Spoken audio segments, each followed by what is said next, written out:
শেরপুরে আওয়ামী লীগ নেতার জামিনে উত্তেজনা, ডিসি গেট অবরোধ।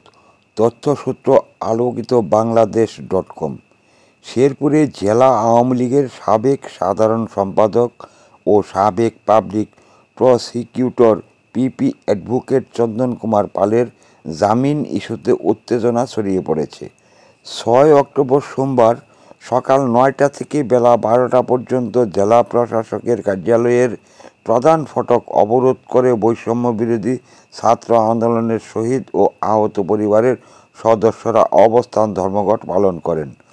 অংশগ্রহণকারীরা জেলা জজ, পিপি ও জিপির অপসারণসহ ৮ দফা দাবি জানিয়ে বলেন, চন্দন পালের জামিন ন্যায় বিচারের পরিপন্থী এবং এতে আন্দোলনের নিহত ও আহত পরিবারের প্রতি চরম অবিচার করা হয়েছে। সকাল ৯টা থেকে জেলা প্রশাসক, জেলা পুলিশ সুপার ও জেলা জজ আদালতের মূল ফটকের সামনে একত্রিত হয়ে তারা বিক্ষোভ শুরু করেন। পরে ডিসি রুচিজার, মসলাদানি, জুনিয়র মকপট ও সিটি বিন সবকিছু গুছিয়ে রাখুন এক র্যাকে। আস্তায় অবিচল এসা প্লাস্টিক, আরও আধুনিক রুচিসম্মত উন্নত মানের পণ্য আজই সরবরাহ করুন। এসা প্লাস্টিকের যে সমস্ত পণ্য বাজারে পাওয়া যাচ্ছে, প্রয়োজন যেখানে, পাশে থাকার প্রত্যয় এসা ডেকোরেটর চেয়ার, পানির তৃপ্তি মেটাতে প্রতিদিনের সঙ্গী ডেইলি মগ, আরও রয়েছে জুনিয়র মামপট। এসা প্লাস্টিক এখন গুণে মানে রুচিতে আরও এগিয়ে। প্রয়োজন যেখানে, পাশে থাকার প্রত্যয় এসা ডেকোরেটর চেয়ার। গেট অবরোধ করে ন্যায় বিচার চাই, দোষীদের বিচার চাই স্লোগান দিতে থাকেন। বেলা ১২টার দিকে জেলা প্রশাসক তরফদার মাহমুদুর রহমান আন্দোলনকারীদের সঙ্গে দেখা করে দাবি দাওয়া শুনেন।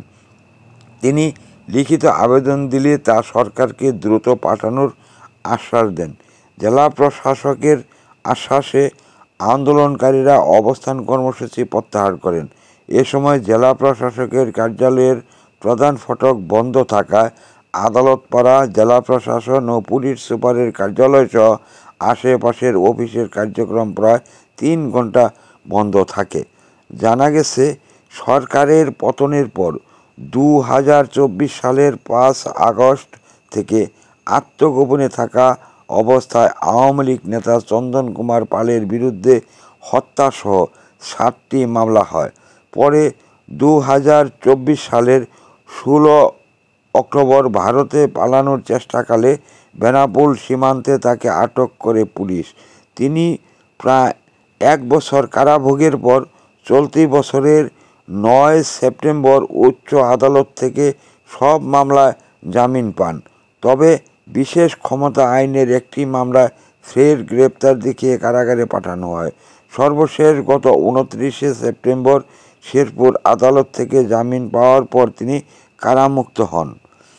এরপর থেকেই সামাজিক যোগাযোগ মাধ্যমে চন্দন পালের জামিন ঘিরে ব্যাপক সমালোচনা শুরু হয়। অনেকেই দাবি করেন তিনি দেশে না থেকে ভারতে চলে গেছেন।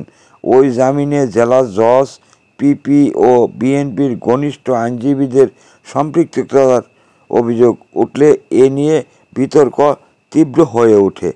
এ ঘটনায় সম্প্রতি জেলা পিপি ও পৌর বিএনপি সভাপতি অ্যাডভোকেট আব্দুল মান্নান সংবাদ সম্মেলন করে মিথ্যা অপপ্রচারের অভিযোগ তোলেন।